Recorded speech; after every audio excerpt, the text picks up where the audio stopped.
Barakata Yahweh, Barakata Yahweh Shai, Bahasham, Barakah Kudash, Barakatum. First and foremost, I want to give all praises, glory, and infinite honors to Yahweh Bahasham Yahweh Shai. Double honors to the apostles and elders of Great Millstone who ruled and teach well, and peace and salutations to Ya'akim out there, pushing this word in truth and sincerity to the four corners of the globe. May you brothers endure until the end. This is the Brother Ra'aya with another video, and I'll be reading from an article on the JerusalemPost.com titled, Israeli Defense Companies, IAI and Raphael to present at UAE Defense Show. Smart Shooter, Bird Arrow Systems to also present hardware at first ever Israeli Pavilion in Gulf States' IDEX Defense Show. And this video is just going to be another example of how you Amalekite Edomites over in the Holy Land right now aren't the true children of Israel, who are the so-called Negroes, Latinos, and Native Americans, as well as the Israelite foreigners who look like these heathen nations. You 1948ers or squatters who don't belong in the land, because you don't fit any of the prophecies that would be taking place once the true children of Israel were back in the land. This is Micah chapter 4, I'm going to read verse 1 to 3. But in the last days it shall come to pass that the mountain of the house of Yahweh shall be established in the top of the mountains, the nation of Israel back on top over all other nations on the face of the earth, the kingdom of heaven established, which will be for eternity, beginning with the first fruits, the elect, the 144,000, and the rest of the righteous 1/3. And also, Yahweh Bahashim Yahweh Shai would be the one to bring the children of Israel back into their land, not the Balfour Declaration or any other UN resolutions. And also, King David would be back helping to rule over the nation of Israel. And you clearly don't see that. And the David's slingshot anti-missile defense system doesn't count. And it shall be exalted above the hills, and people shall flow unto it. And many nations shall come and say, Come, and let us go up to the mountain of Yahweh, and to the house of the power of Jacob, and he will teach us of his ways, and we will walk in his paths. For the law shall go forth of Zion, and the word of Yahweh from Jerusalem. And you're clearly not seeing that go on with those Amalekite Edomites over in the land.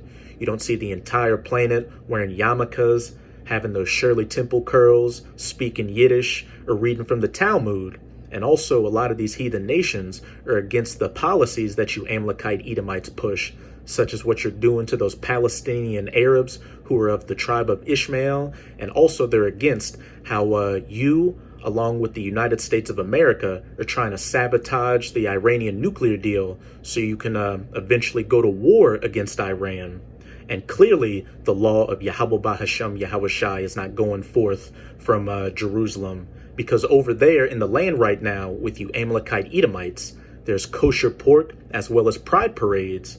Tel Aviv is actually known as Pink City, and it's one of the hot spots on the entire planet for the LGBTQ agenda. But the point I wanted to get to was in verse 3. And he shall judge among many people and rebuke strong nations afar off. And they shall beat their swords into plowshares and their spears into pruning hooks. Nation shall not lift up a sword against nation, neither shall they learn war anymore.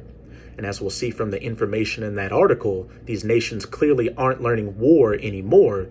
You've got Israeli weapons defense companies selling to these different Arab countries. And also, ever since you Amalekite Edomites got into the land, there's been nothing but war. After the Israeli Declaration of Independence, there was the Arab-Israeli War. Then you had the 6 Days War. Then there was the Korean War in the 1950s, the Vietnam War in the 1960s, many wars in Central and South America in the 70s and 80s. You had the first Gulf War. You had the war in Iraq, the war in Afghanistan, the Syrian Civil War, conflict in Ukraine, conflict between Armenia and Azerbaijan, and of course, this upcoming World War III, which will be nuclear. So right then and there's a clear cut to you Amalekite Edomites not being the people. But you do fit prophecies in the Bible. You fit the prophecies of the Edomites, or the so-called white people, who appointed the land of Israel into their hands. This is Ezekiel chapter 36, verse 5. Therefore, thus saith the Lord Yahweh, Surely in the fire of my jealousy have I spoken against the residue of the heathen, and against all Idumea, which is the Greek way of saying Edom, which have appointed my land into their possession, beginning with setting the groundwork with the Balfour Declaration and then UN resolutions at the close of World War II to get the land of Israel into your possession, with the joy of all their heart, with despiteful minds to cast it out for a prey. And very soon, you Amalekite Edomites are going to be out of the land, and the true children of Israel will be established in the land. And then these nations are going to beat their swords into plowshares and their spears into pruning hooks and not learn war anymore. And there will be peace, finally. Let's get back into that article. A Spider surface-to-air missile system. And does this look like these nations are, again, beating their swords into plowshares and their spears into pruning hooks? Rafael Advanced Defense Systems and Israeli Aerospace Industries will display their wares at the upcoming International Defense Exhibition and Conference, IDEX, set to take place in Abu Dhabi in February. The company's participation at the Biennial Arms and Defense Technology Sales Exhibit, the largest of its kind in the Middle East, was facilitated through the recent normalization deal signed with the UAE, which is the United Arab Emirates. Rafael and IAI, Israel's largest military hardware manufacturers, will be joined in the Israeli pavilion by other companies such as Smart Shooter, who make lightweight precision counter-drone systems that have been used operationally by the IDF along the Gaza border, and by U.S. Special Forces, and by Bird Aerosystems, a company that develops and markets airborne protective systems, AMPS, and aerial surveillance, intelligence, and observation solutions, ASIO, Salakia.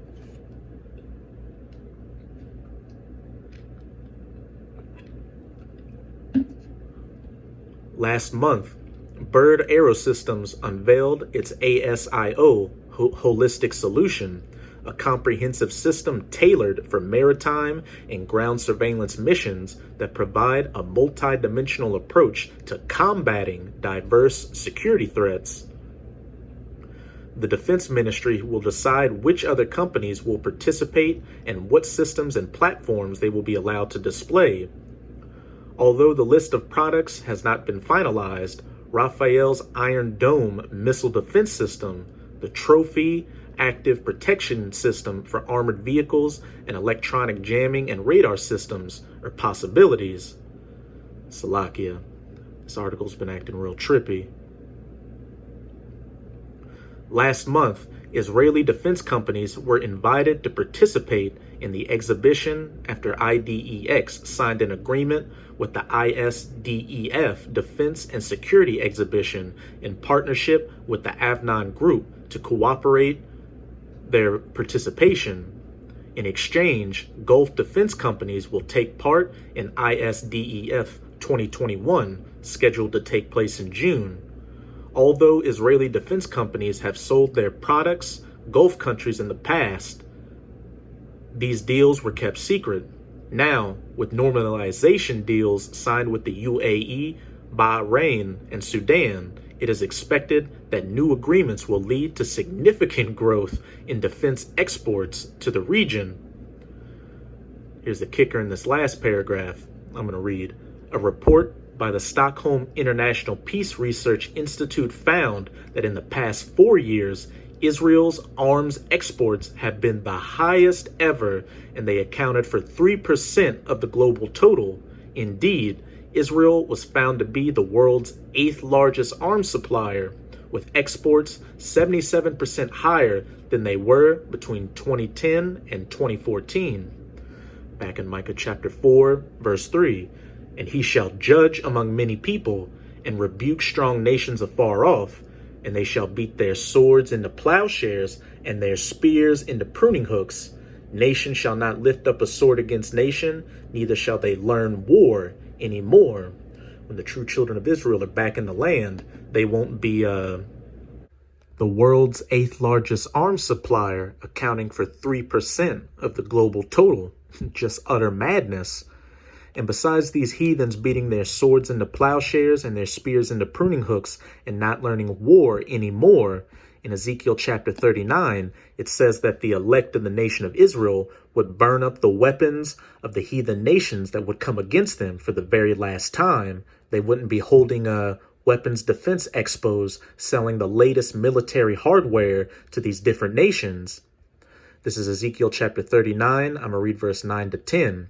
And this is going to take place after the battle in the valley of Jehoshaphat, when the elect are back in the Holy Land, and the Russians, which are known as Gog in Ezekiel chapter 38, and the other heathen nations that are going to be allied with them, are going to come against the elect in the Holy Land and be utterly annihilated.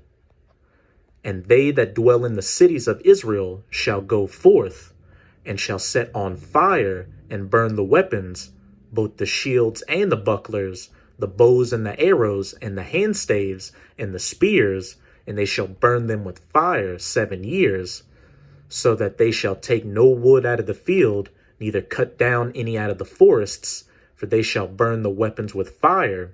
The elect are going to be using spiritual powers to burn up those weapons, and we clearly see that those Amalekite Edomites don't have spiritual powers, and they shall spoil those that spoiled them, and rob those that robbed them, saith the Lord Yahweh.